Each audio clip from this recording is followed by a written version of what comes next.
Susah payah aku membujuk suamiku agar mau menampung adik tiriku yang korban KDRT suaminya.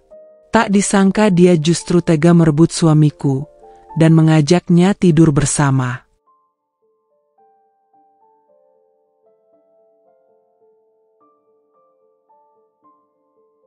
Namaku Gina, ibu rumah tangga sekaligus rekan usaha suamiku, Yusuf, dalam bisnis sepatu dan baju online.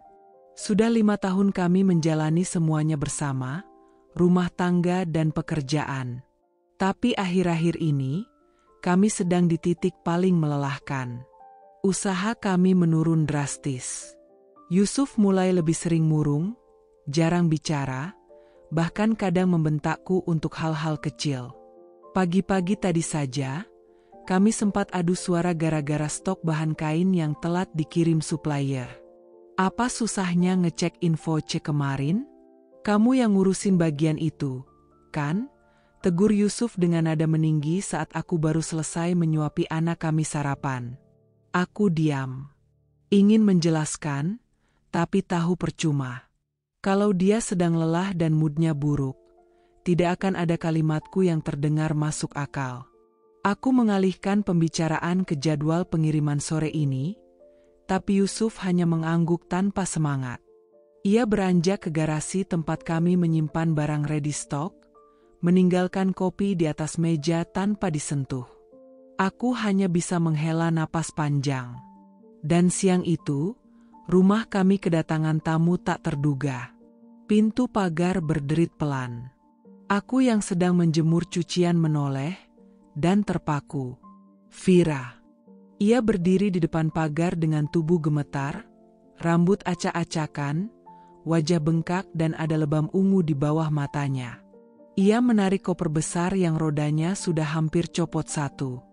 Gina, katanya nyaris tak terdengar, aku boleh tinggal di sini sebentar. Langit terasa runtuh sesaat. Mataku menyapu wajahnya, yang pucat dan terlihat sangat rapuh. Aku kabur dari rumah. Randi mukul aku lagi, lanjutnya dengan suara lirih. Aku sontak menjatuhkan jemuran yang masih basah. Bergegas menghampirinya. Ya Allah, Fir, astagfirullah. Kamu kenapa nggak kabarin dulu? Baterai HP-ku mati. Aku langsung naik ojek dari rumah. Kak, aku takut kalau Randi nyusul ke tempat mama. Kupeluk tubuhnya yang gemetar. Ia menangis pelan, bahunya bergetar. Aku menatap wajahnya lebih dekat. Di samping mata lebam itu, ada luka merah yang baru di bibirnya. Nafasku tercekat. Perutku mual membayangkan seorang laki-laki tega memukul wanita sekecil dan selembut Vira. Aku tahu pernikahannya tidak bahagia. Tapi aku tidak menyangka, kekerasannya separah ini. Kamu istirahat dulu ya. Aku harus ngomong dulu sama Mas Yusuf. Fir, ucapku pelan, hati-hati. Kondisi rumah lagi agak susah. Tapi jangan khawatir. Untuk sementara, aku titipkan kamu di rumah Bu Santi, ya? Ia mengangguk cepat. Iya, Kak. Aku nggak mau ngerepotin. Bukan masalah repot atau enggak, sayang.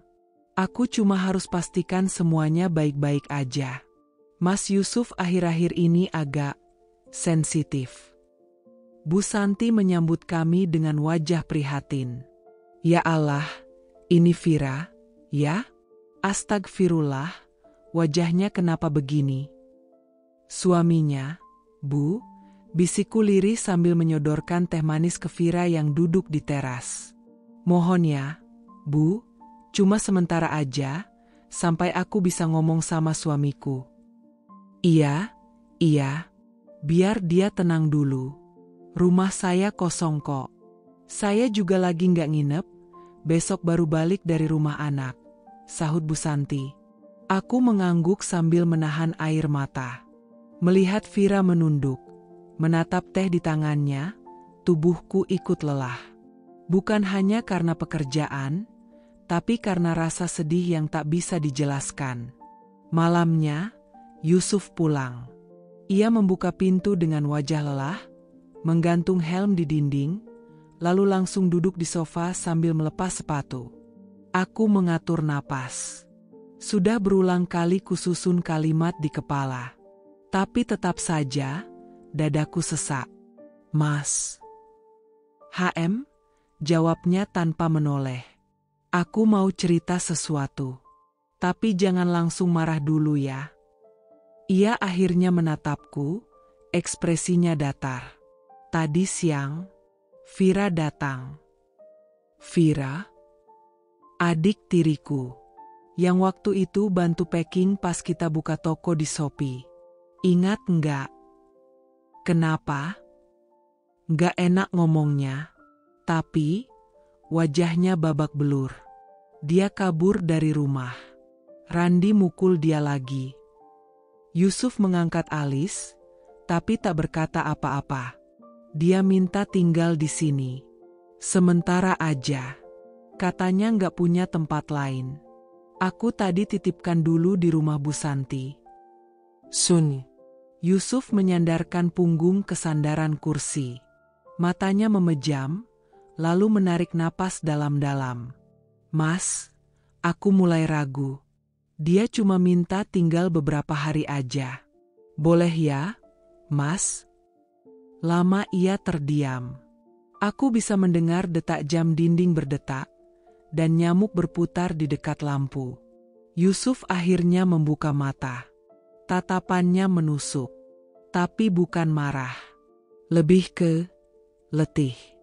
Gina, katanya pelan. Kita ini lagi susah. Semua pengeluaran harus kita atur ketat. Aku stres mikirin orderan sepi. Aku nggak punya tenaga buat mikirin orang lain dulu. Aku menggigit bibir. Aku tahu, Mas.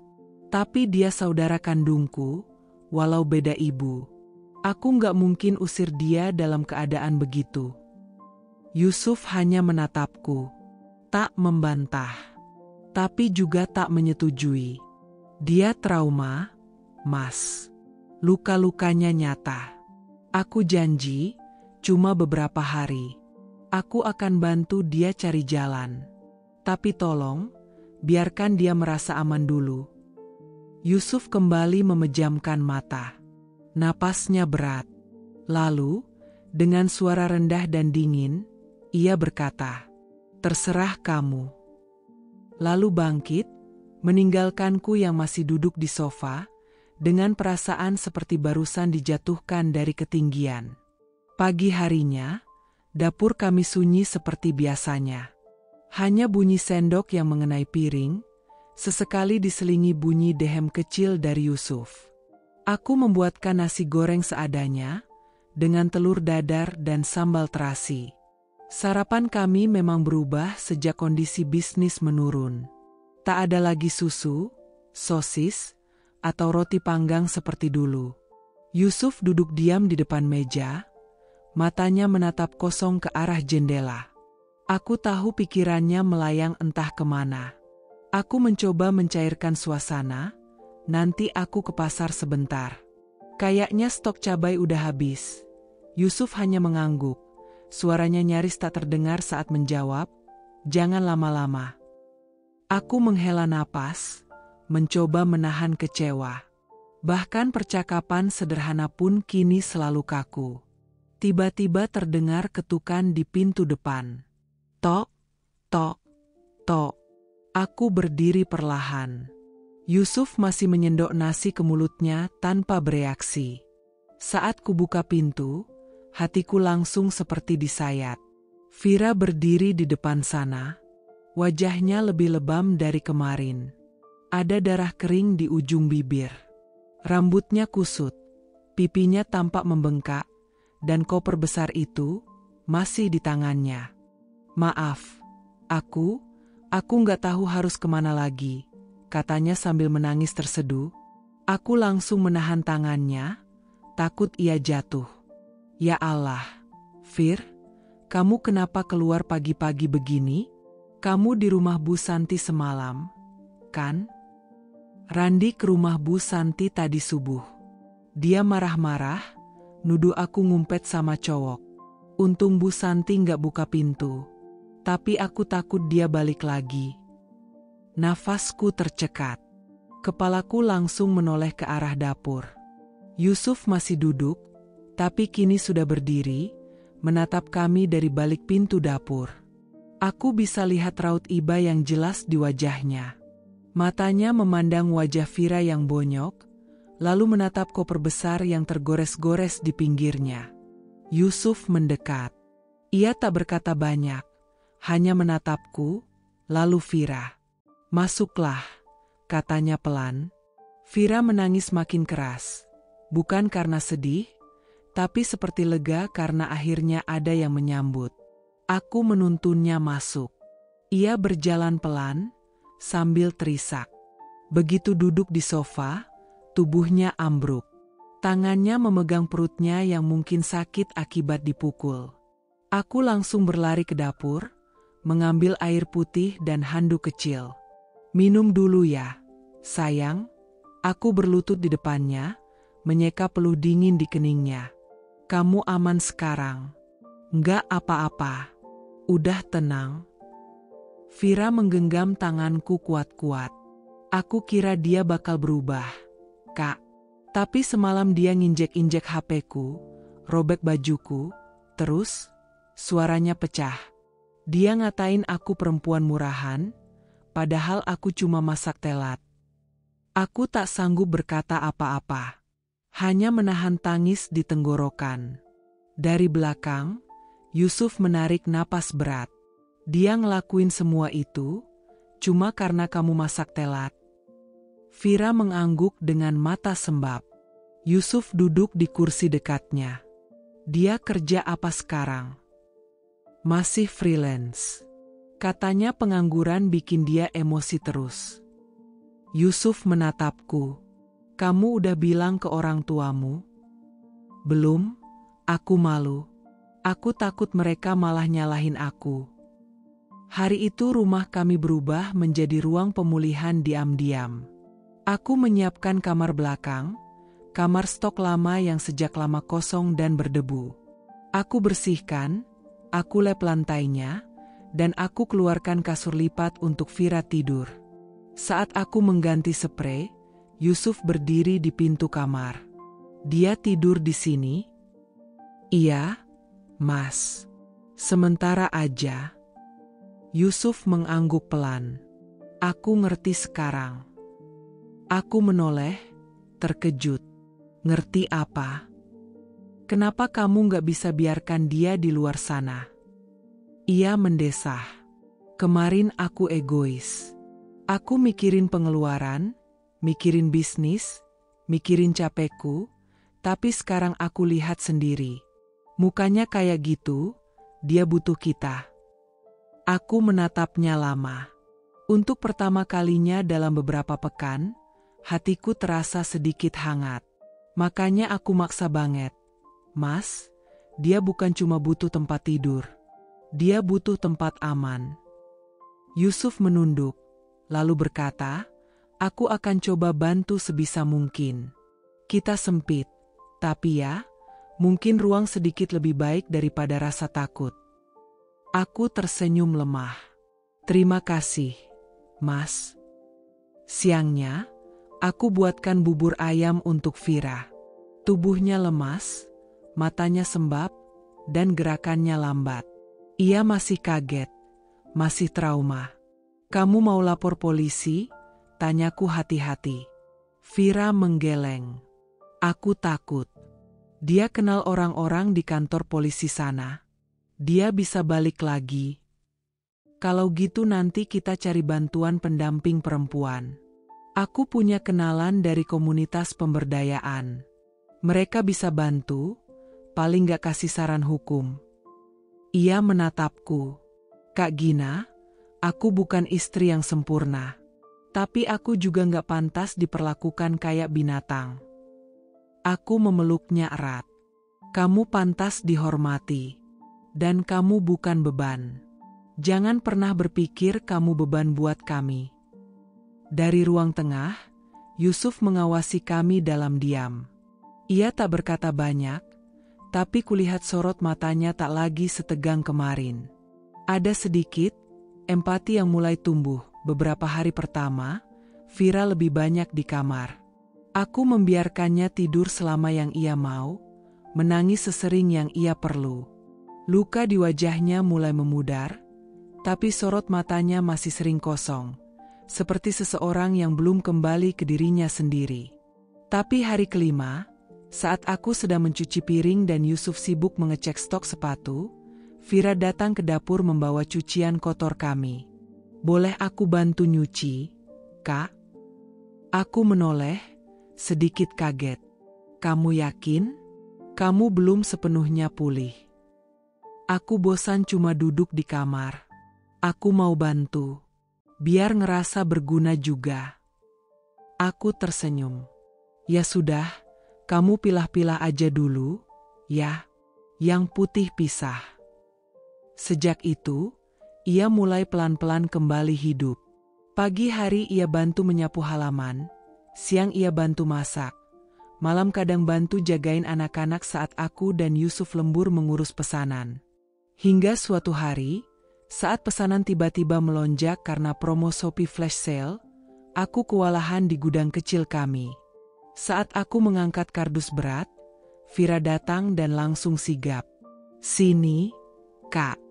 Biar aku yang angkat. Kak Gina tulisin resi aja." Sejak itu, ia mulai rutin ikut ke gudang. Membantu packing, memotong label, melipat baju, hingga menyusun ulang rak sepatu. Yang mengejutkan, ia juga jago main media sosial. Ia bantu bikin reels, foto-foto produk, dan mengedit dengan efek kekinian. Coba Kak Gina posting pakai caption yang lebih nyantai.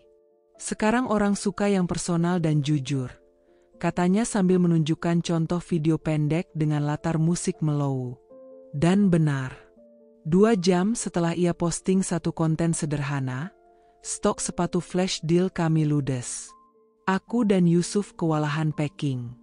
"Aku heran," gumam Yusuf malam itu sambil menempelkan label resi. "Dia gesit juga, ya. Cepat nangkep kerjaan." Aku menoleh ke arahnya. "Iya, aku juga nggak nyangka. Dia adaptif banget."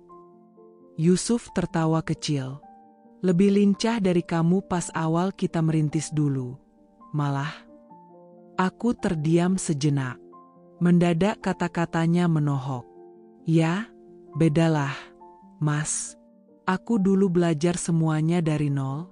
Nggak ngerti cara jualan, nggak ngerti gudang, nggak ngerti apa-apa." Yusuf tak menanggapi. Matanya tetap tertuju pada layar laptop. Hari demi hari berlalu. Rumah mulai terasa sedikit lebih ringan. Vira membawa energi baru, tidak bisa kupungkiri. Ia ramah, cepat paham, dan punya selera estetik yang bagus. Bahkan anak-anak mulai dekat dengannya, memanggilnya Tante Vira dengan manja.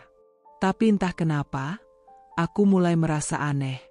Bukan karena Vira membantu, tapi karena Yusuf mulai berbeda. Ia mulai lebih sering mengobrol dengan Vira. Kadang saat makan malam, aku melihat mereka tertawa soal hal-hal yang aku sendiri tidak mengerti. "Mas, itu bahan kaos yang dari vendor Bandung udah datang belum?" tanyaku saat kami sedang menata baju di ruang depan. Yusuf sedang berdiri di samping Vira, yang tengah menyortir stok ukuran sepatu. "Hah? Oh iya, udah. Tadi udah dicek sama Vira." "Oh," aku mengangguk pelan. Vira menimpali, aku sekalian minta dia kirimin invoice-nya. "Kak, kayaknya perlu dicek karena harga naik sedikit." Aku mengangguk lagi. "Baik." Tapi entah kenapa, ada rasa tersisih. Seolah pelan-pelan, aku digantikan dalam diam. Malam itu, saat aku keluar dari kamar untuk mengambil air putih, aku melihat Yusuf dan Vira duduk di ruang depan. Mereka sedang tertawa pelan, menonton ulang video TikTok produk yang baru saja diunggah. Lihat yang ini, Mas, kocak banget, kata Vira sambil menyodorkan HP ke Yusuf. Hei, jangan panggil, Mas, dong, kata Yusuf sambil tertawa. Aku jadi ngerasa tua. Aku manggil Kak Gina, Kakak, masa kamu, Om? Mereka berdua tertawa. Aku hanya berdiri beberapa detik di balik tembok, lalu kembali masuk kamar dengan gelas masih kosong di tangan. Keesokan paginya, saat sedang melipat baju, aku mencoba bicara. Mas. Iya? Kamu ngerasa nggak? Akhir-akhir ini kamu lebih sering ngobrol sama Vira daripada aku. Yusuf menoleh sebentar. Maksud kamu? Ya, aku cuma merasa kayak kamu lebih akrab sama dia sekarang. Yusuf mengerutkan dahi. Gina, dia bantuin kita. Kita butuh tenaga. Kamu tahu sendiri sekarang orderan mulai naik. Harusnya kamu senang, bukannya curiga nggak jelas. Aku nggak curiga, aku menghela napas. Aku cuma bilang perasaanku. Yusuf berdiri, menaruh baju ke dalam rak. Kalau kamu mulai kayak gini, kita jadi ribut lagi. Aku capek. Gina, bisa nggak kamu fokus aja dulu ke kerjaan? Dan seperti biasa, aku diam. Karena kalau aku terus bicara, aku akan dianggap menyusahkan. Tapi malamnya, saat aku menatap atap kamar, aku sadar, luka Vira memang datang untuk tinggal. Malam itu meja makan terasa lebih dingin dari biasanya, padahal sup ayam hangat masih mengepul di mangkuk. Aku menyendok perlahan, mencoba menahan perasaan yang mengalir deras dalam dadaku. Yusuf duduk di seberangku, wajahnya tampak santai, bahkan sempat tertawa pelan saat mengangkat piring keduanya. Vira duduk di antara kami, wajahnya cerah seperti biasa. Ia bercerita tentang pelanggan yang tadi membalas DM dengan antusias, katanya mau repeat order. Yusuf mendengarkan penuh semangat, sesekali menimpali. Aku, seperti hantu di pojok meja, hanya mengangguk sesekali sambil mengunyah hambar. Kalau kamu punya semangat kerja kayak Vira, mungkin usaha kita nggak bakal seret begini. Ucapannya meluncur ringan. Seolah-olah tak sadar bahwa kata-kata itu bagai peluru yang menembus dadaku tanpa peringatan. Aku mendongak pelan, menatap Yusuf, berharap ia akan menambahkan sesuatu seperti, maksudku bukan gitu, ya? Atau, kamu juga sudah luar biasa selama ini. Tapi tidak.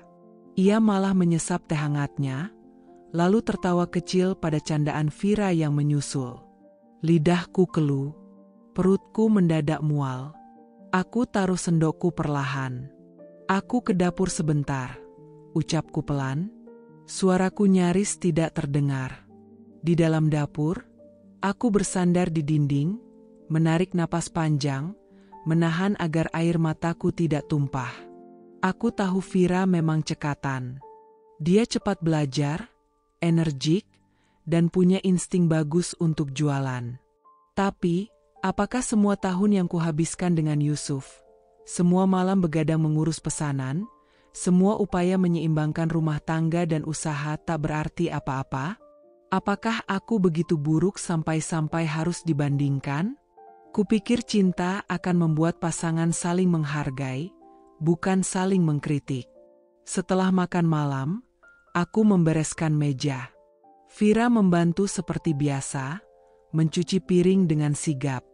Ia tampak tak menyadari betapa kata-kata Yusuf tadi membekas dalam diriku. Atau mungkin sadar, tapi memilih diam. Maaf ya kalau aku terlalu ikut campur di usaha ini, katanya pelan saat kami berdua di dapur. Aku cuma gak enak udah numpang, makanya aku bantu-bantu. Aku menatapnya sebentar. Aku tahu.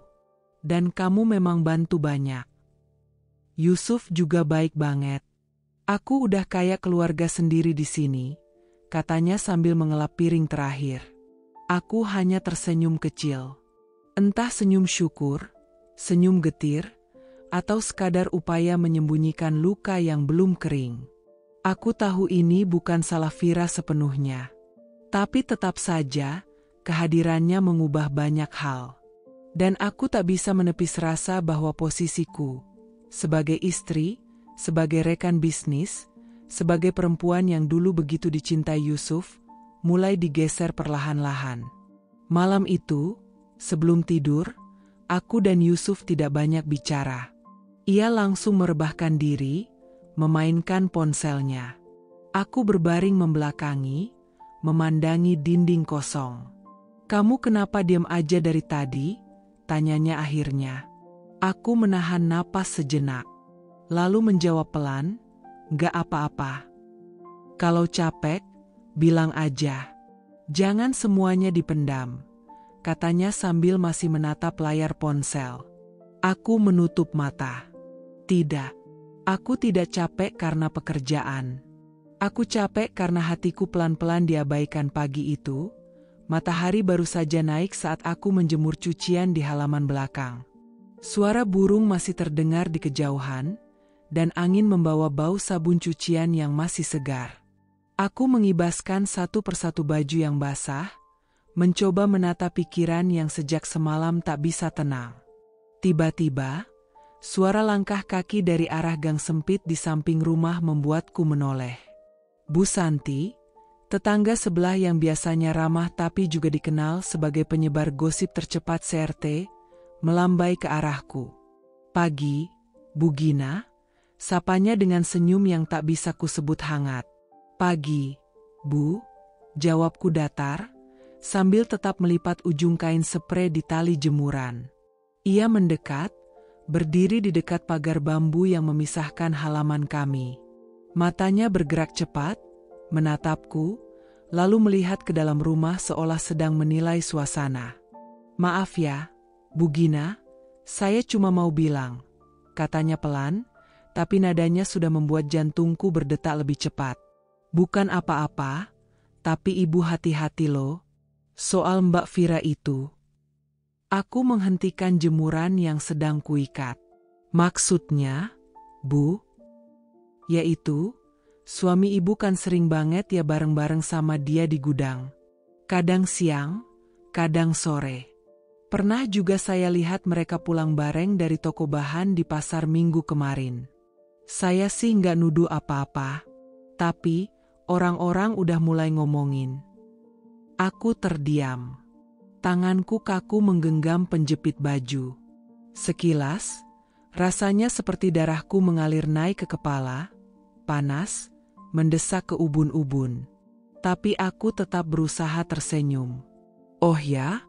Mungkin karena Vira bantu-bantu di usaha, Bu. Dia rajin, jadi sering ikut Yusuf kalau perlu barang," jawabku pelan.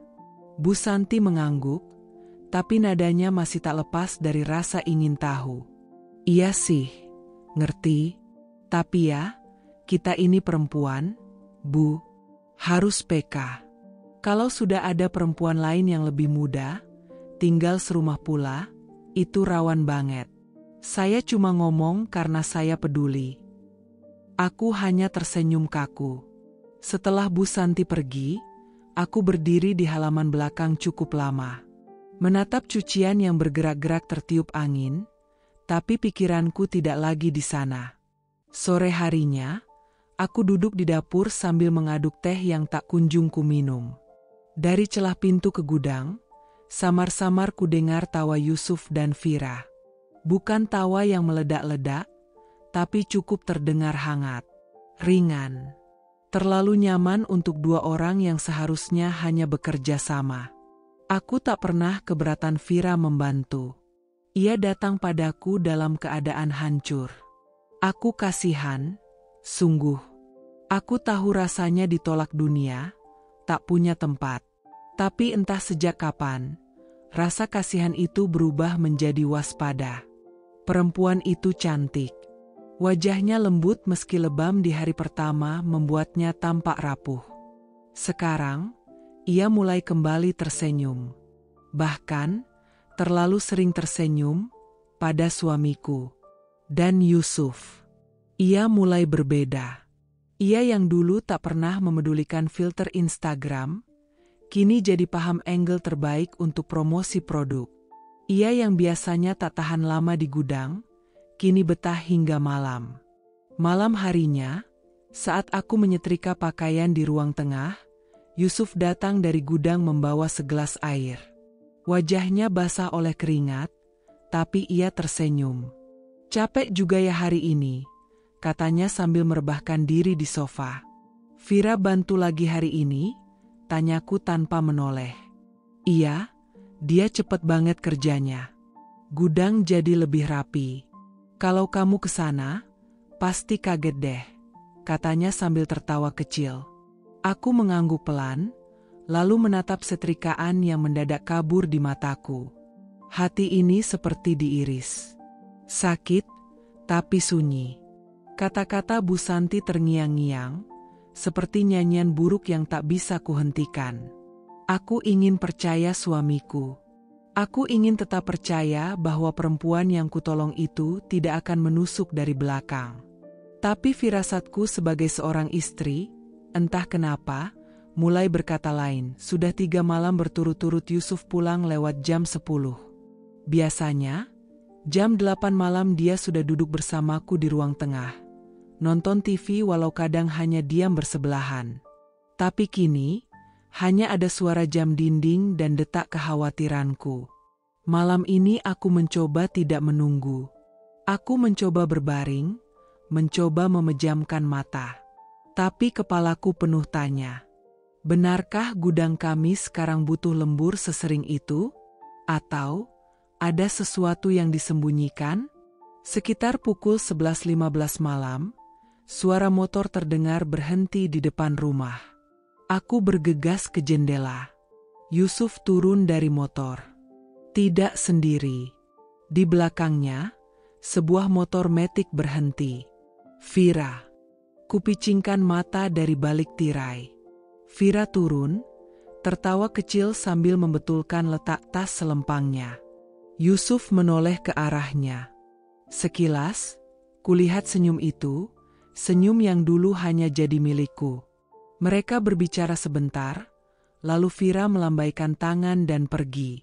Yusuf masuk ke rumah seperti biasa, seolah tak ada apa-apa. Aku berpura-pura tidur saat dia masuk kamar. Tapi hatiku menolak tidur. Aku mendengar suaranya membuka lemari, mengganti baju, lalu merebahkan diri di sampingku. Bau parfum Vira masih menempel samar di bajunya. Atau aku yang terlalu curiga? Pagi harinya, aku menyiapkan sarapan dengan tangan yang gemetar. Yusuf datang ke meja makan, menguap kecil. "Capek banget lembur semalam," katanya sambil duduk. "Barang-barang buat pesanan luar kota harus dikirim subuh tadi." "Vira juga ikut bantu?" tanyaku, suaraku setenang mungkin. Yusuf meneguk teh. "Iya." Dia bilang daripada bengong di rumah mending bantu sekalian. Aku mengangguk pelan. Tapi hatiku tidak bisa dibohongi. Beberapa hari kemudian, aku mencoba mengecek langsung ke gudang. Tapi saat aku sampai, Vira yang biasanya aktif, justru tidak ada. Yusuf juga tidak terlihat. "Pak Yusuf tadi keluar, Bu," kata Anton, salah satu pekerja kami. "Katanya nganter barang ke toko yang di Jalan Raja Wali." "Toko itu biasanya dikirim sama kurir, kan?" tanyaku. Anton terlihat ragu. "Iya, Bu. Tapi katanya pengen pastiin sendiri." Aku pamit dan pergi, tapi arah langkahku justru menuju Jalan Raja Wali. Hatiku seperti ditarik oleh rasa penasaran yang tak bisa kuabaikan. Sesampainya di sana, aku tidak melihat mobil Yusuf di parkiran toko. Aku menelepon, tapi tidak diangkat. Aku mencoba menguatkan hati, barangkali dia sedang sibuk. Tapi firasatku berkata lain. Saat malam tiba, Yusuf kembali pulang lebih awal dari biasanya. Ia terlihat lebih ceria. Vira pun malam itu kembali terlihat duduk di ruang tengah, bermain ponsel sambil tertawa sendiri. Lucu ya TikTok zaman sekarang, katanya padaku sambil menunjukkan layar. Aku hanya tersenyum tipis. Tapi ada satu hal yang tak bisa aku abaikan. Di pergelangan tangannya, ada gelang karet hitam, identik dengan milik Yusuf. Dulu, Yusuf punya sepasang dan memberikannya padaku. Tapi punyaku putus, dan dia bilang tidak ada cadangan lagi. Bagus ya, Fir gelangnya, kataku sambil menunjuk gelang itu. Oh ini? Dikasih Mas Yusuf. Katanya biar kalau lagi di gudang gak lupa bawa kunci, jawabnya polos. Aku diam. Yusuf pun diam. Dan di diam itu, ada ribuan kata yang tak mereka ucapkan tapi aku mengerti. Malamnya, saat hanya aku dan Yusuf di kamar, aku tak tahan lagi. Mas, suaraku pelan tapi tegas. Kamu yakin gak ada yang kamu sembunyikan dariku? Yusuf menoleh. Maksudmu apa? Fira. Aku menatapnya lurus. Kamu kelihatan makin dekat sama dia. Kamu sering pulang malam, suka tertawa saat bicara tentang dia, dan sekarang kasih dia gelang yang dulu kamu bilang gak ada cadangannya lagi. Yusuf terdiam beberapa detik. Kamu terlalu curiga, Gina. Dia cuma bantu kerja, itu aja. Kalau cuma bantu kerja, kenapa kamu bawa dia ke tempat-tempat yang gak ada hubungannya sama gudang? Tanyaku, nadaku mulai bergetar. Wajah Yusuf mengeras. Kamu udah mulai gak waras mikir kayak gitu. Aku menahan air mata. Mungkin.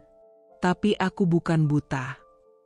Dia menghela napas panjang, lalu berbalik membelakangiku. Di tengah keheningan malam, aku sadar, gelagat Yusuf tak lagi bisa kusebut sekadar lelah kerja. Bukan aku yang berubah, tapi cinta yang perlahan berpindah tempat. Sejak kedatangan Fira, rumah ini tak lagi terasa seperti rumah. Tak ada lagi kehangatan antara aku dan Yusuf seperti dulu. Yang ada kini hanyalah suara tawa yang tak lagi melibatkanku. Pagi itu, aku sedang di dapur, memotong sayuran untuk makan siang, ketika aku mendengar tawa renyah dari ruang tengah. Fira, kamu ini lucu banget. Sih? Seriusan? Kamu bisa bikin meme kayak gitu? Suara Yusuf terdengar begitu hidup. Ceria. Bahagia. Aku menghentikan gerak pisaunya. Sudah lama sekali Yusuf tidak tertawa seperti itu denganku. Bahkan obrolan kami beberapa hari terakhir selalu kaku, datar, dan sepi. Aku mengintip sedikit dari balik dapur. Mereka duduk di sofa yang biasanya hanya aku dan Yusuf tempati. Yusuf duduk agak condong ke arah Fira, yang tengah menunjukkan sesuatu dari ponselnya. Mungkin gambar lucu atau video pendek. Aku tidak tahu. Tapi yang kulihat adalah cara Yusuf menatapnya, penuh perhatian. Seolah hanya Fira yang ada di ruangan itu. Aku kembali ke dapur. Tapi potongan sayuranku jadi tak beraturan. Malam harinya, aku sengaja tidak keluar kamar setelah makan malam. Aku pura-pura capek, berharap bisa meredam segala rasa tak nyaman yang menyesaki dadaku. Tapi suara-suara dari ruang tengah tetap kudengar jelas. Mereka nonton TV, tertawa, bercanda. Padahal, dulu Yusuf tak pernah suka menonton sinetron. Tapi sekarang, ia duduk nyaman di sana bersama Fira, menikmati tiap adegannya. Lalu terdengar kalimat yang menusukku seperti pisau berkarat. Kamu belum punya sandal buat di rumah, ya? Tunggu bentar, besok aku beliin deh. Biar nyaman kalau kerja di gudang. Bonus kerja gitu, hei. Bonus kerja? Untuk perempuan yang baru tinggal di rumah ini belum 2 minggu, aku menggigit bibir bawahku, menahan tangis. Aku menatap kakiku yang sudah kasar karena sering berdiri lama di dapur. Tanganku yang mulai kapalan karena pekerjaan rumah. Tapi belum pernah sekalipun Yusuf membelikan sesuatu karena kerja kerasku sebagai istri. Keesokan paginya, Sandal itu benar-benar sudah ada. Warnanya krem dengan pita kecil di ujungnya. Cantik, nyaman, dan ukurannya jelas bukan punyaku. "Mas, beli sandal buat Vira?" tanyaku pelan, sambil menyapu ruang tamu. Yusuf yang sedang merapikan tas kerja hanya menjawab singkat. "Iya, kan dia bantu banyak di gudang. Kasihan kalau kakinya pegal terus." Aku diam. Ingin bertanya lebih jauh, tapi tenggorokanku tercekat. Dan saat Vira muncul dari kamar dengan memakai sandal itu, tersenyum lebar dan berkata, "Makasih banyak ya, Mas Yusuf." Aku merasa seolah rumah ini sudah tak lagi menyisakan ruang untukku.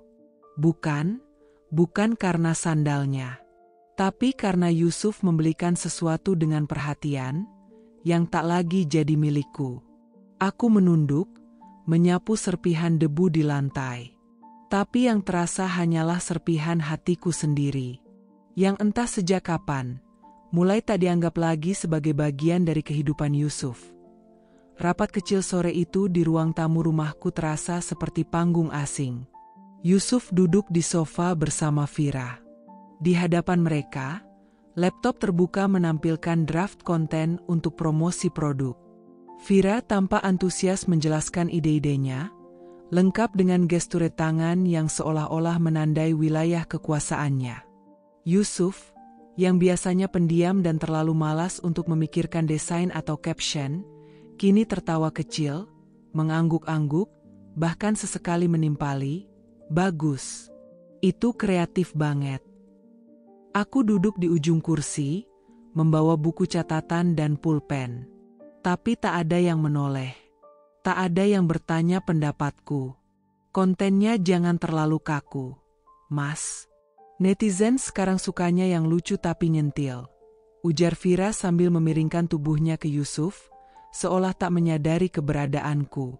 Yusuf tertawa kecil. "Iya, kamu ngerti selera pasar, Vir." Lalu tiba-tiba, Yusuf menoleh padaku. Bukan untuk mengajak bicara, tapi memberi perintah. "Gina, kamu siapkan makanan aja ya. Kita masih mau brainstorming nih." Aku membeku. Rasanya seperti baru saja ditunjuk sebagai pembantu rumah tangga di usahaku sendiri. Padahal dulu, akulah yang mencetuskan konsep branding. Aku yang merintis strategi promo, meski dengan modal nekat. Tapi kini, aku disuruh ke dapur. Seolah-olah aku tak paham hal penting, seolah-olah kehadiranku hanya pelengkap. Aku bangkit pelan, menatap Yusuf sejenak, lalu berjalan ke dapur. Suara tawa mereka masih terdengar jelas. Saat membuka kulkas dan mengeluarkan botol sirup, tanganku gemetar. Perasaan pahit memenuhi tenggorokan. Bukan karena kelelahan, tapi karena diremehkan di rumahku sendiri. Kusajikan kue bolu dan es teh di atas nampan. Saat meletakkannya di meja, Vira tersenyum kepadaku. "Wah, Ibu Gina jagonya bikin camilan enak." Nada suaranya terdengar manis, tapi menusuk. Seperti gula di atas luka. Aku duduk kembali di kursiku, pura-pura melihat catatan, padahal tak ada satupun tulisan baru. Hanya ada pertanyaan-pertanyaan di kepala. Sejak kapan aku tergeser seperti ini? Sejak kapan Yusuf merasa Vira lebih layak diajak berdiskusi daripada aku? Sejak kapan aku kehilangan suamiku padahal dia masih di rumah yang sama? Kalau gitu, minggu depan kita mulai bikin konten video ya. Kamu yang tampil, Vir. Aku jadi kameramennya, hehe, kata Yusuf. Matanya berbinar. "Ah, aku jelek di kamera, Mas?" Vira menutupi wajahnya dengan tangan. "Enggak lah, kamu cantik kok. Natural. Netizen suka yang kayak gitu." Dan di detik itu, rasanya aku mendengar hatiku retak. Pecah halus. Tanpa suara. Tapi nyaring di dadaku. Aku berdiri perlahan, tak lagi ingin menyimak diskusi mereka. Tak ingin menjadi saksi dari rapat yang membuatku merasa tak diinginkan. Sebelum aku melangkah ke kamar, aku menoleh sekali lagi. Yusuf bahkan tidak menyadari aku pergi. Dan Vira masih tersenyum. Seolah-olah tempat itu memang miliknya kini. Aku tutup pintu kamar dengan pelan. Duduk di ranjang, lalu menatap bayanganku sendiri di cermin. Tubuhku menggigil. Kepalaku terasa berat dan hangat, sementara seluruh tubuhku seperti tenggelam dalam genangan air dingin. Aku tahu aku sedang demam tinggi, tapi aku tak ingin mengeluh. Hari itu aku hanya bisa berbaring di kamar. Selimut menutupi tubuh hingga dagu, sementara dari luar jendela suara hujan rintik-rintik seperti ikut bersedih bersamaku. Yusuf tidak menengokku sejak aku mengeluh sakit pagi tadi. Bahkan sekadar bertanya, "Kamu butuh apa?" Gin pun tidak. Suara tawa dari ruang tengah terdengar jelas. Tawa perempuan. Vira. Dan tak lama kemudian, pintu kamar diketuk pelan. "Tok, tok. Bu Gina, saya bawain bubur ya. Tadi Mas Yusuf bilang ibu kelihatan lemes." Aku terdiam. Bukan Yusuf yang mengantarkan bubur, tapi Vira. Ia masuk, meletakkan nampan kecil di meja kecil dekat tempat tidur. "Maaf ya, buburnya cuma yang instan tadi. Tapi aku kasih jeruk juga biar seger." Senyumnya manis, seperti tak merasa bersalah atas apapun. Aku hanya mengangguk, tak sanggup berkata. Bukan karena demamku, tapi karena ada sesuatu di dada yang lebih panas dari suhu tubuhku, rasa dikhianati, rasa diabaikan. Setelah Vira keluar dan menutup pintu, aku perlahan bangkit dari tempat tidur. Langkahku pelan, tak ingin membuat suara. Aku mendekati celah pintu yang terbuka sedikit. Suara tawa itu kembali terdengar. Kali ini suara Yusuf. "Aduh, kamu ini lucu banget sih, Vir. Nih, adegan ini, yang ceweknya rela masakin tiap malam buat cowoknya, kamu bisa gitu nggak? Kalau cowoknya kayak Mas Yusuf sih, bisa aja." Mereka tertawa. Lama, hangat yang dulu milikku, kini milik orang lain. Di layar TV ruang tengah, kulihat mereka duduk berdua di lantai, bersandar di sofa.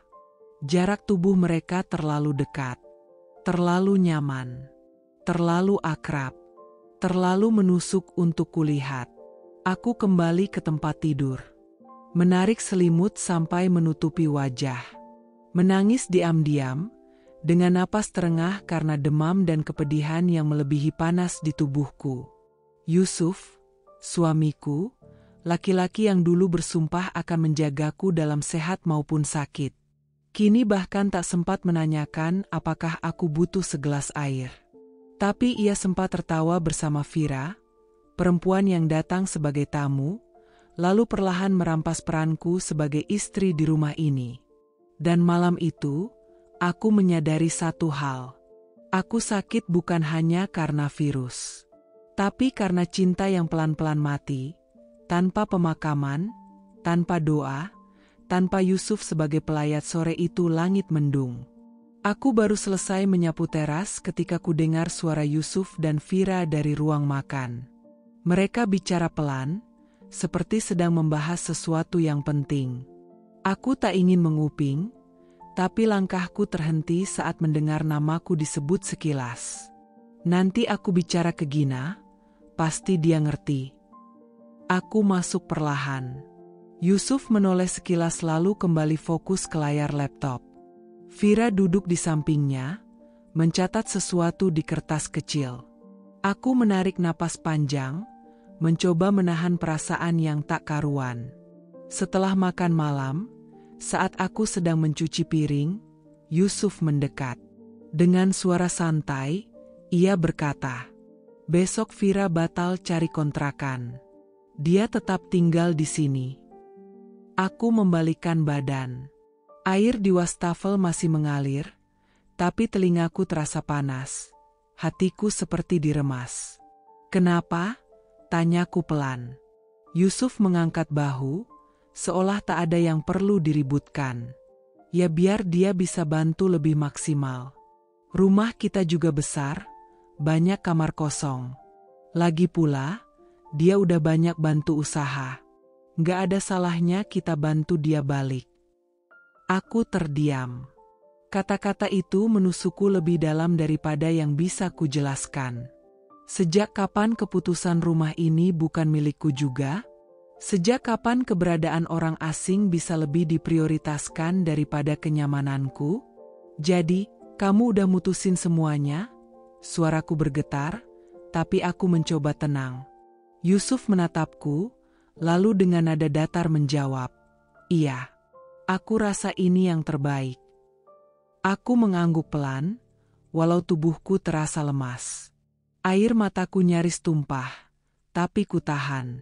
Di belakangku, Vira muncul dari ruang tengah sambil membawa handuk dan berkata ceria, "Makasih banyak ya, Mas Yusuf. Aku jadi nggak perlu repot pindah-pindah. Aku janji bakal bantu maksimal." Aku memaksakan senyum, padahal rasanya aku sedang disingkirkan perlahan dari rumahku sendiri. Vira tersenyum lebar, seperti baru memenangkan undian terbesar dalam hidupnya. Malam itu, saat aku berbaring di ranjang, aku menatap langit-langit kamar yang dulu penuh mimpi. Dulu aku dan Yusuf membangun rumah ini dengan susah payah. Bata demi bata, kami kumpulkan. Kini, seseorang yang baru saja datang, seolah lebih punya tempat daripada aku sendiri. Pagi itu, alun-alun kota dipenuhi tenda-tenda putih dan semangat para pelaku usaha kecil. Hari yang seharusnya menjadi momen penting bagi kami, bagi bisnisku dan Yusuf, berubah jadi duri yang menancap di dada. Sejak kami sampai, Yusuf terus berdiri di samping Vira. Mereka tertawa, sesekali saling melempar candaan. Tangannya kadang menyentuh pundak Vira dengan ringan. Aku hanya mengatur produk di meja, merapikan brosur, lalu berdiri di pojok, seperti penjaga toko yang tak dianggap pemiliknya. "Aduh, Kak Vira, kamu cocok banget ya jadi frontliner," kata seorang pengunjung, sambil tertawa riang. "Bukan cuma cocok, memang dia yang paling bisa tarik pembeli," timpal Yusuf sambil tertawa bangga. Aku menelan ludah. Tak ada satupun yang menoleh padaku saat itu. Bahkan saat seorang pelanggan bertanya soal asal produk, Yusuf menyela sebelum aku buka mulut. "Tanya aja Vira, dia yang lebih tahu semua detailnya," katanya. Padahal, akulah yang begadang seminggu ini menyusun strategi penjualan, merancang tampilan booth, menghitung stok, dan memilih kemasan. Tapi semua tampak dilupakan. Seolah aku tak pernah punya peran di balik bisnis ini. Siang hari, saat matahari terik, aku berinisiatif membagikan air minum ke pengunjung sambil tersenyum. Tapi Yusuf menarik lenganku dengan nada tajam. "Udah, Gina. Biar Vira aja yang handle. Kamu istirahat, ya." "Istirahat? Aku bukan sakit. Aku bukan tamu. Aku istrinya. Pemilik usaha ini juga." Tapi kalimat Yusuf seperti ingin menyuruhku minggir dari kehidupannya dan dari bisnisku sendiri. Saat sore menjelang, booth kami dipadati orang. Yusuf dan Vira sibuk mencatat pesanan. Mereka berdiri berdampingan, matanya bersinar. Vira tampak memesona dalam blus polos dan celana kulot yang baru kubelikan minggu lalu. Iya, aku yang membelikannya. Tapi hari ini, semua seolah berpihak padanya. Aku duduk di bangku plastik paling belakang. Tak ada yang mengajak bicara. Tak ada yang menanyakan pendapatku. Ponselku sunyi, hatiku lebih sunyi lagi. Seseorang mendekat, wanita paruh baya yang entah siapa. "Kamu istrinya Mas Yusuf, ya?" tanyanya. Aku mengangguk. Dia hanya tersenyum kecil lalu berkata lirih, "Maaf, Saya pikir Mbak yang di sebelahnya tadi itu istri beliau. Soalnya cocok banget gayanya. Tubuhku seakan kehilangan darah. Mataku panas. Tenggorokanku tercekat. Aku hanya bisa membalas dengan senyum kecil yang tak sampai ke mata. Hari itu bukan lagi soal omzet. Bukan soal berapa banyak produk terjual. Pagi itu matahari belum sepenuhnya tinggi. Aku sedang menyiram bunga di halaman depan saat suara kecil menyapaku dari balik pagar. Bu Ginaa. Aku menoleh. Dito, bocah tetangga berusia sekitar 7 tahun, berdiri di depan pagar dengan kaos lusuh dan sandal yang kedodoran. Wajahnya ceria seperti biasa, tapi ada sesuatu dalam sorot matanya yang membuatku menghentikan gerak tanganku. Iya, Dito? Mau apa, nak? Tanyaku sambil tersenyum. Dia menggeser-geser kakinya, tampak ragu. Tapi kemudian ia bicara dengan polosnya, dengan suara yang belum tercemari oleh kepalsuan dunia orang dewasa. Bu Gina, kemarin aku main ke rumah Miko, terus aku jalan ke belakang, aku lihat Om Yusuf peluk Tante Vira di gudang. Aku membeku. Tanganku yang menggenggam selang gemetar. Air menyembur liar, membasahi bagian depan bajuku, tapi aku tak peduli. Dito masih berdiri di sana, tidak mengerti bahwa kata-katanya baru saja menusuk tepat ke jantungku. Peluk? Tanyaku pelan, nyaris tak terdengar. Iya, katanya yakin. Kayak di sinetron. Tangannya Om Yusuf di punggung Tante Vira, terus mereka diam lama banget. Aku pikir mereka mau nari kayak di TV. Aku terdiam. Rasanya udara pagi yang sejuk berubah jadi kabut tebal yang menghimpit dadaku. Dito masih berbicara, bercerita seperti anak kecil yang senang melihat sesuatu yang dianggapnya romantis. Tapi bagiku, setiap kata yang keluar dari mulutnya adalah belati kecil yang menancap perlahan. Terus waktu aku batuk, mereka langsung kayak kaget gitu, terus Tante Vira bilang, "Aduh, itu siapa?" Tapi Om Yusuf bilang, "SSST, itu cuma anak-anak." Aku menutup mata, mencoba menelan kenyataan itu. Tapi ia terlalu kasar, terlalu pahit. "Dito," kataku akhirnya, suaraku serak. "Makasih udah cerita. Tapi jangan bilang ke siapa-siapa dulu ya, ini rahasia." Dito mengangguk polos, lalu berlari pergi sambil bernyanyi. Sementara aku masih berdiri kaku, napasku sesak, mataku panas. Aku tahu anak-anak bisa salah lihat. Tapi hatiku mengenal tanda-tanda luka yang disembunyikan. Aku masuk ke dalam rumah. Melangkah perlahan menuju kamar, menutup pintu, dan menjatuhkan diriku di atas ranjang. Tanganku menutupi wajah, mencoba menahan air mata yang akhirnya jatuh juga. Gudang. Tempat di mana dulu aku dan Yusuf menyusun rak, mengepak barang, dan tertawa karena bisnis kecil kami mulai berkembang. Kini, tempat itu menjadi saksi awal kehancuran. Dan lebih menyakitkan lagi, bukan orang dewasa yang membongkarnya, tapi seorang anak kecil, dengan kepolosannya yang menghantam lebih keras dari 1000 fitnah. Aku terisak. Bukan karena pengakuan Dito saja. Aku duduk di depan layar laptop dengan tangan gemetar. Jantungku berdebar kencang, seperti genderang perang yang memekakan telinga. Keringat dingin merembes di pelipis meski kipas angin menyala tepat di depanku. 3 hari lalu, aku pasang kamera kecil yang kubeli secara diam-diam lewat marketplace. Kamera itu nyaris tak terlihat. Kuselipkan di balik tumpukan kardus stok lama di gudang. Sebuah titik hitam mungil, tapi merekam semua. Aku berpura-pura pergi ke rumah ibu di desa. Kataku, ingin menengok beliau yang sakit. Yusuf tak banyak komentar. Justru Vira yang cerewet bertanya kapan aku kembali, dengan senyum yang entah kenapa terasa seperti racun. Hari pertama, rekaman tampak biasa saja. Yusuf masuk ke gudang sendirian, memeriksa stok. Vira hanya masuk sebentar, membawa nota. Tak ada yang mencurigakan, meski sikap Yusuf terhadapnya terlalu santai, terlalu akrab. Hari kedua, suasana mulai berubah. Di layar, kulihat Yusuf duduk bersandar di tumpukan karton. Vira masuk membawa 2 gelas kopi.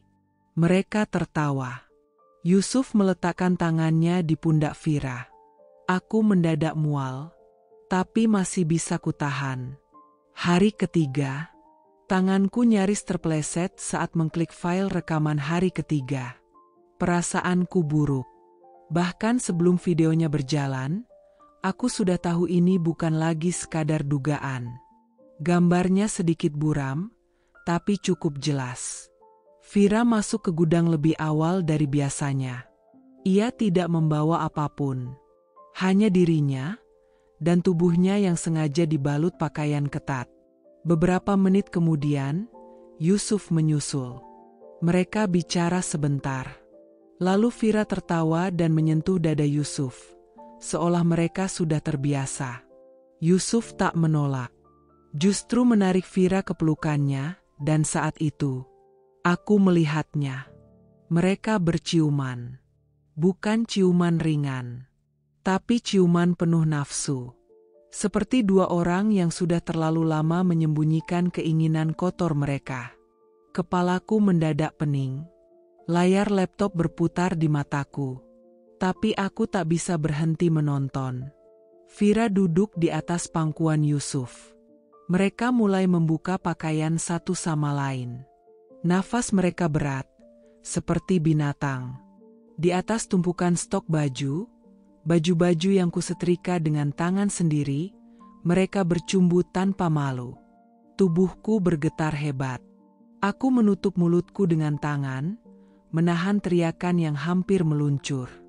Air mataku jatuh tanpa bisa dicegah. Ya Tuhan, aku ini siapa di mata mereka? Aku menatap layar itu hingga video selesai. Jam rekamannya menunjukkan hampir 1 jam. 1 jam Yusuf mengkhianatiku, di tempat yang dulu kami bangun bersama dari nol. Di ruang kerja keras kami. Di atas mimpi-mimpi kami. Suaraku tercekat. Aku ingin menghancurkan laptop itu. Tapi lebih dari itu, aku ingin menampar mereka berdua. Aku ingin menjerit di depan mereka, menanyakan, apa aku pantas diperlakukan seperti ini? Tapi aku hanya duduk, membeku. Tangis pecah tanpa suara. Dari balik jendela kamar, aku melihat bayangan Yusuf dan Vira di ruang tengah. Mereka tertawa. Seperti tak ada yang salah. Seperti aku tak pernah ada di dalam hidup mereka. Hari itu, sesuatu dalam diriku patah. Aku tak bisa bernapas. Tanganku gemetar saat menekan tombol pause. Layar laptop memudar dalam kabut air mata. Dunia seperti berhenti. Udara dalam kamar ini berubah menjadi racun yang menusuk paru-paruku. Rekaman itu, suara tawa mereka, tubuh mereka saling melekat di atas tumpukan stok baju yang aku jahit dengan cinta. Semua tentang mereka menusukku. Aku ingin percaya bahwa ini hanya mimpi buruk. Tapi rasa perih di dada ini terlalu nyata. Aku jatuh terduduk di lantai. Mual. Sesak. Lalu aku berlari ke kamar mandi dan memuntahkan isi perutku. Tubuhku menggigil. Kaki terasa lemas. Aku memeluk lututku sendiri, menggertakkan gigi agar tak menjerit. Tapi isakku pecah juga. Seperti anak kecil yang kehilangan ibunya, aku menangis, terisak, tertahan, lalu meledak tak terkendali. Kenapa? Yusuf, kenapa? Suaraku nyaris tak keluar. Hanya gumaman lirih yang dipenuhi luka. Aku menatap pantulan wajahku di cermin. Wajah yang dulu cerah dan penuh harapan, kini tampak asing. Kusut. Bengkak. Kusam. Apakah aku memang sudah tak cukup cantik untuknya? Apakah semua perjuanganku tak berarti? 3 hari aku menginap di rumah ibu hanya untuk menguji kebenaran, dan inilah yang kudapatkan. Kebenaran yang kejam, pengkhianatan yang menjijikkan, dan yang lebih menghancurkan, pengkhianatannya datang dari 2 orang yang paling aku percaya, suamiku dan adik tiriku sendiri, Vira. Anak dari istri kedua ayahku yang dulu datang, seperti anak ayam kehilangan induk. Aku terima dia sebagai adik. Aku perjuangkan dia saat dibully di sekolah. Aku bayarkan uang kuliahnya. Aku carikan tempat magang. Dan saat dia butuh tempat tinggal, akulah yang membuka pintu rumah kami. Dan Yusuf, laki-laki yang dulu kupeluk saat kami tak punya uang. Yang kutemani begadang demi bisnis rumahan. Yang kucintai meski kadang keras kepala. Yang kuhormati sebagai imam. Tapi kini, ia menjatuhkanku dari langit harapan yang selama ini kubangun. Tiba-tiba terdengar suara mobil masuk ke halaman. Yusuf, Vira, mereka pulang. Aku segera berdiri, menyeka air mata, menyembunyikan semua rekaman dan kamera kecil itu. Tapi tak bisa kusembunyikan raut hancur di wajahku. Sayang, Yusuf masuk sambil tertawa kecil. Tadi di toko ramai banget. Vira bantu banget.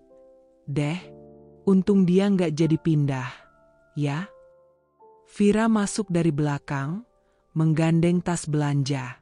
Wajahnya seperti tak berdosa. Seolah dia bukan siapa-siapa dalam tragedi ini. Aku tak menjawab. Hanya menatap mereka. Dalam diam, dalam luka yang belum sempat kubalut. Mbak Gina, kamu nggak apa-apa? Mukamu pucat banget. Tanya Vira dengan nada manis yang sekarang terasa seperti racun. Aku menoleh perlahan. Menatap matanya. Ingin kutampar wajah itu. Tapi tanganku terlalu lemah. Hatiku terlalu lelah. Aku hanya berjalan pelan menuju kamar tanpa berkata sepatah pun. Di dalam kamar, aku menangis lagi. Tapi kali ini diam-diam. Menyelimuti wajah dengan bantal, menggigit ujung selimut. Aku tahu, ini baru awal dari kehancuran. Tapi setidaknya, aku sudah tahu kebenaran. Malam itu, Yusuf mengetuk pintu kamar. Gina, kita ngobrol sebentar, ya? Aku membuka pintu. Ia masuk. Duduk di kursi dekat meja rias. Tatapannya bingung. Aku tahu, ia mulai merasa ada yang berubah. Kamu kenapa sih? Akhir-akhir ini dingin banget? Tanyanya. Aku menatapnya tanpa emosi. Dingin? Aku tertawa hambar. Kau tahu apa yang lebih dingin dari sikapku? Hati laki-laki yang bisa mencium adik iparnya sendiri. Yusuf terdiam. Mulutnya terbuka sedikit. Matanya membelalak. Apa maksudmu? Aku berdiri. Mengambil flash disk kecil dari saku jaketku. Lalu meletakkannya di atas meja. Putar itu. Hari ketiga. Gudang. Yusuf masih terpaku. Tangannya bergetar saat menyentuh flash disk itu. Aku menatapnya tajam. Kau pikir aku tidak tahu? 3 hari aku pergi, dan itu yang kau lakukan di belakangku. Dengan Vira. Di gudang yang tiap sudutnya masih mengandung keringatku. Gina, aku bisa jelaskan, katanya panik. Jelaskan apa, Yusuf? Bahwa itu salah tafsir? Bahwa kalian hanya saling peluk karena kedinginan? Atau kalian sedang terjatuh dan kebetulan ciuman? Yusuf menunduk, lalu menutup wajahnya. Aku hilaf. Maaf. Maaf? Aku melangkah mendekat. Kau tahu berapa kali aku memaafkan sikapmu yang dingin, kasar, bahkan kadang tak peduli? Tapi aku tetap di sini, Yusuf. Aku tetap percaya.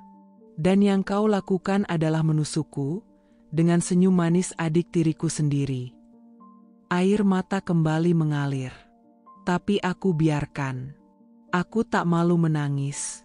Karena luka ini terlalu dalam untuk disimpan. Aku akan bicara sama Vira. Aku akan minta dia pergi, katanya terburu-buru. Aku tertawa pendek. Sudah terlambat. Ini bukan cuma soal dia pergi atau tinggal. Ini soal rasa hormat yang sudah kalian buang. Gina, aku masih mencintaimu. Suaranya lirih. Aku menggeleng pelan. Cinta tidak menusuk dari belakang, Yusuf. Cinta tidak mengoyak kepercayaan dan menjadikannya permainan. Ia terdiam. Hanya menunduk. Tak lagi membela diri. Aku melangkah ke arah pintu. Membuka daun pintu pelan. Lalu berbalik, menatapnya untuk terakhir kali malam itu. Mulai malam ini, tidurmu bukan lagi di sini. Dan untuk pertama kalinya dalam hidupku, aku ingin sendiri. Aku menutup pintu perlahan. Tapi suara retaknya menggema lama dalam dadaku hari itu. Aku tidak lagi gemetar. Tidak lagi menangis. Air mataku sudah habis. Digantikan oleh bara yang membakar pelan-pelan hatiku. Aku duduk di ruang tengah, mengenakan gamis polos berwarna hitam, wajahku tanpa riasan. Bukan karena aku ingin tampil dramatis, tapi karena aku sedang berkabung. Bukan karena kematian seseorang, melainkan kematian dari kepercayaan dan martabatku sebagai istri. Aku menghubungi Bu Santi, tetanggaku yang juga mentor usaha kecil di komunitas. Lalu Ajeng, sepupuku yang dulu jadi tempat curhat saat awal aku dan Yusuf mulai membangun butik. Terakhir, ibuku. Sosok yang paling mengenalku sejak lahir, yang dulu menepuk bahuku dengan lembut saat aku bercerita bahwa Yusuf adalah lelaki yang akan kujadikan imam dunia akhirat. Mereka duduk di sofa panjang, dengan ekspresi penuh tanya. "Ada apa, Gina?" tanya ibu, memegang tanganku. Aku mengangguk pelan. "Tunggu saja. Sebentar lagi kalian akan tahu semuanya." Pukul 8 malam. Aku mendengar suara pintu pagar. Lalu derit kunci yang dibuka dari luar. Yusuf tertawa. Vira ikut tertawa kecil. Seperti pasangan remaja yang baru pulang dari nonton bioskop. Aku berdiri. Tegak. Layar TV sudah kusambungkan dengan flash disk. Rekaman hari ketiga di gudang. Mereka masuk ke ruang tengah dan langsung berhenti. Vira tertegun melihat siapa saja yang ada di sofa. Yusuf menatapku bingung, lalu tatapannya beralih ke TV. Layar yang sebelumnya gelap, mulai menampilkan rekaman. Gambar agak buram, tapi jelas. Gudang, tumpukan stok baju. Lalu suara Vira, "Mas, jangan nakal." Yusuf mendekat. Mereka berpelukan. Lalu, tubuh mereka tenggelam dalam gerakan-gerakan menjijikan yang tak pantas dilakukan dua manusia yang tinggal di bawah atap rumah yang sama dengan istrinya. Dan adiknya sendiri. Suara itu bergema di seluruh ruang. Bu Santi menutup mulutnya. Ajeng menggeleng tak percaya. Ibuku gemetar dan menatapku dengan mata berkaca-kaca. Aku melangkah ke depan layar, mematikan video, lalu menoleh pada mereka. "Silakan," kataku dingin, "lihat wajah kalian sendiri saat berkhianat di rumah ini.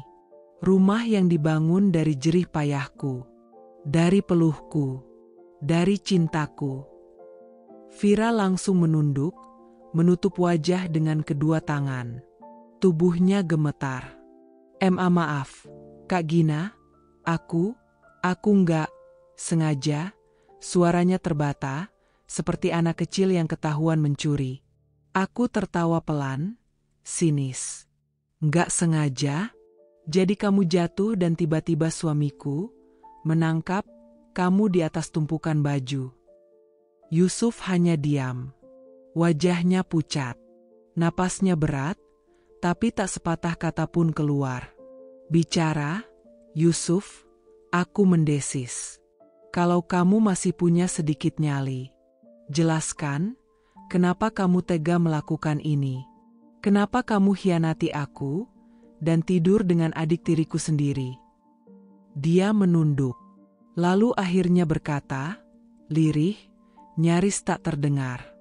Aku hilaf, Gina. Hilaf. Kata paling busuk yang bisa dikeluarkan oleh seorang pria pengecut setelah menusuk jantung istrinya sendiri dengan pisau pengkhianatan. Kamu tahu, Yusuf, suaraku mulai meninggi, tangisku hampir pecah. Aku selama ini pikir aku istri yang kurang cantik, kurang perhatian, kurang pintar. Tapi ternyata bukan itu. Kamu memang laki-laki yang tak pernah tahu cukup. Bahkan saat rumah ini penuh cinta, kamu cari celah untuk menghancurkannya. Aku menoleh ke Vira yang masih menangis. Dan kamu, Vira, kamu pernah bilang padaku, Kak Gina itu kayak ibu sendiri buat Vira. Ternyata kamu juga berani tidur sama suami ibu sendiri ya. Dia menangis makin keras. Aku nyesel. Penyesalanmu gak mengubah apapun. Luka ini sudah terlalu dalam. Ibuku akhirnya angkat bicara dengan suara serak menahan tangis. Gina, pulang aja ke rumah ibu dulu. Biarkan rumah ini jadi kandang babi kalau mereka masih mau tinggal di sini. Bu Santi berdiri, menatap Yusuf tajam. Saya malu pernah bilang kamu suami teladan. Kalau kamu gak bisa minta ampun ke Tuhan, jangan harap hidupmu damai. Karena ini, dosa yang terlalu menjijikkan. Aku melangkah ke kamar, mengemasi koper kecil. Bukan karena aku lari, tapi karena aku tak ingin tinggal bersama racun. Saat aku keluar dengan koper itu, Yusuf mencoba menghalangi. Gina, kamu gak boleh pergi kayak gini. Aku menatap matanya dengan pandangan yang belum pernah aku keluarkan selama 10 tahun pernikahan kami. Justru ini satu-satunya cara aku bisa tetap hidup. Yusuf, dengan meninggalkanmu, aku melewati mereka. Meninggalkan rumah itu, tapi tidak dengan kehancuran. Aku meninggalkan luka, ya, tapi aku juga meninggalkan kebodohan. Dan itu awal dari kebangkitan.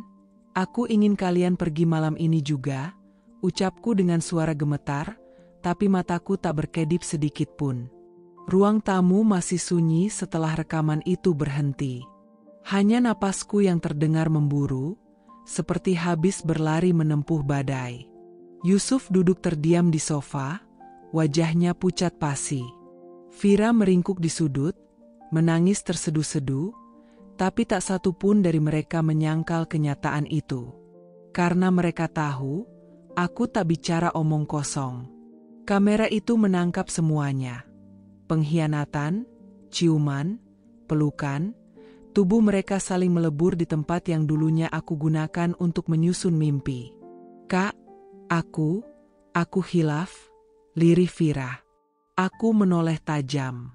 Hilaf bukan artinya berkali-kali tidur bersama di gudang rumah orang yang kau hianati, Vira. Ibuku berdiri, menggenggam lenganku dengan tegas. Sudah, nak, tidak usah dengarkan dia lagi. Ibu akan antar dia pulang malam ini juga. Ke rumah ibunya.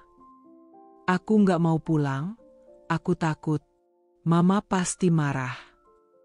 Bu Santi berdiri. Harusnya kamu takut sama dosa, bukan sama mama kamu. Rumah ini sudah cukup sabar menampung air mata perempuan yang kau tikam dari belakang. Yusuf akhirnya berdiri. Ia berjalan mendekatiku, mencoba menyentuh lenganku. Gina, aku bisa jelaskan. Aku mundur. Tanganku terangkat, bukan untuk menampar, tapi untuk memberi jarak yang jelas antara aku dan pengkhianat. Jangan sentuh aku, kataku pelan namun tegas. Aku nggak butuh penjelasan dari laki-laki yang membagi ranjang suci pernikahan dengan adik tirinya sendiri. Matanya berkaca-kaca. Tapi entah kenapa, aku tidak lagi melihat cinta di sana. Hanya ketakutan. Ketakutan akan kehilangan kenyamanan, bukan kehilangan aku. Kamu mau aku tidur di luar malam ini? Besok aku cari kos atau kontrakan. Aku menatapnya lurus-lurus. Tidak. Kamu keluar sekarang juga. Malam ini, aku nggak peduli kau tidur di mana. Tapi bukan di rumah ini. Rumah ini bukan lagi rumahmu. Vira meraung, bersimpuh sambil memeluk kaki ibuku. Tapi ibuku hanya menarik tangannya kasar. Berhenti menangis. Kamu pikir Gina bukan anakku juga? Kamu pikir aku bisa diam setelah tahu kau tega menusuk punggungnya seperti ini? Ajeng membantuku mengambil koper dari kamar. Koper besar yang dulu kami beli untuk liburan ke Bali yang tak pernah jadi karena kamu, Yusuf, terlalu sibuk dengan urusan bisnis yang ternyata hanya alibi untuk mencumbu Vira di belakangku. Aku buka lemari. Satu persatu bajunya kulempar ke dalam koper. Tanpa lipatan, tanpa peduli. Sama seperti dia yang tak pernah lagi peduli padaku. Parfum, sabun cukur, sepatu sneakers kesayangannya, semua kumasukkan. Pintu kamar tak lagi jadi tempat sakral. Hanya jadi ruangan yang akan segera bebas dari jejak pengkhianat. Gina, aku mohon, Yusuf masih berusaha. Diam, bentakku. Jangan sebut namaku. Kau tidak pantas menyebut nama perempuan yang kau hancurkan harga dirinya. Aku dorong koper ke arahnya. Keluar. Yusuf menatapku. Sekilas aku lihat bibirnya bergetar, seolah ingin berkata sesuatu. Tapi lidahnya beku. Mungkin untuk pertama kalinya dalam hidupnya, ia kehabisan alasan.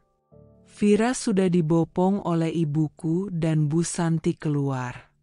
Tangisnya pecah di jalan setapak menuju mobil. Tapi aku tak lagi peduli. Biarlah malam ini jadi saksi bahwa aku pernah disakiti sedalam-dalamnya.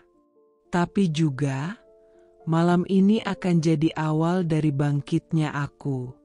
Saat pintu rumah tertutup, aku terduduk. Lantai dingin menyentuh lututku yang lemah. Tapi hatiku tetap berdiri. Luka ini memang belum sembuh. Tapi aku tidak akan biarkan diriku menjadi perempuan yang kalah oleh pengkhianatan. Aku bangkit. Kupeluk diriku sendiri. Malam ini aku sendirian. Tapi, aku juga akhirnya bebas. Rumah ini akhirnya kembali sunyi. Tak ada suara sandal Vira yang berdecit di lorong. Tak ada lagi aroma parfumnya yang manis menyengat. Tak ada suara Yusuf yang tertawa saat menjawab telepon. Tawa yang dulu kusangka ditujukan padaku, padahal ternyata bukan. Kini, hanya ada suara detik jam dinding dan angin sore yang menyelinap lewat jendela. Aku duduk sendiri di ruang tengah. Sofa yang dulu penuh tawa, kini jadi saksi luka. Meja tamu yang dulu mereka pakai untuk menyortir nota belanja dan mengepak pesanan butik, sekarang kosong. Hanya tersisa cangkir tehku yang tinggal setengah.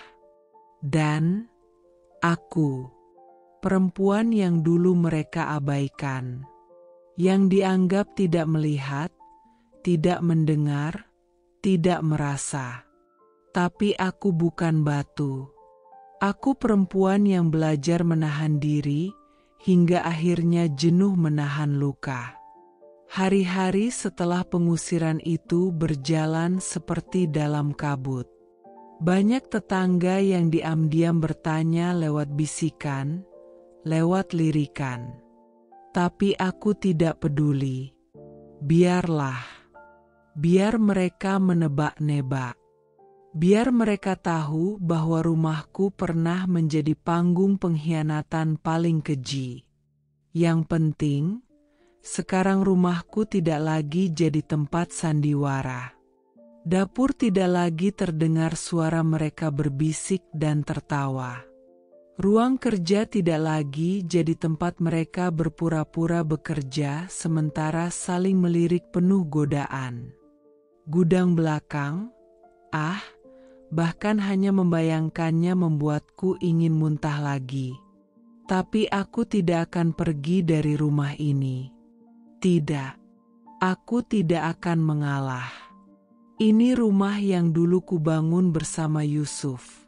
Dengan impian, dengan tetesan keringat. Rumah yang dulu kusebut sebagai rumah kita. Tapi kini, rumah ini adalah milikku sendiri. Tempatku sembuh. Tempatku membangun ulang diriku yang sempat runtuh. Malam-malam terasa lebih panjang, tapi juga lebih jujur. Aku tidur tanpa perlu berpura-pura memejamkan mata sambil menahan isak. Aku makan tanpa merasa asing di meja makan sendiri. Dan aku bercermin tanpa rasa malu. Aku hidup, bisikku pada bayangan sendiri. Aku masih hidup, dan aku tak lagi takut sendiri. Dulu aku kira keheningan adalah hukuman. Ternyata, keheningan adalah anugerah. Butik yang kami bangun bersama tetap berjalan. Bahkan dengan lebih tenang.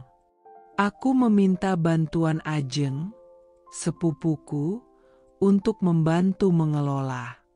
Dia perempuan tangguh yang selalu bisa diandalkan, dan yang tak pernah sekalipun mengkhianatiku.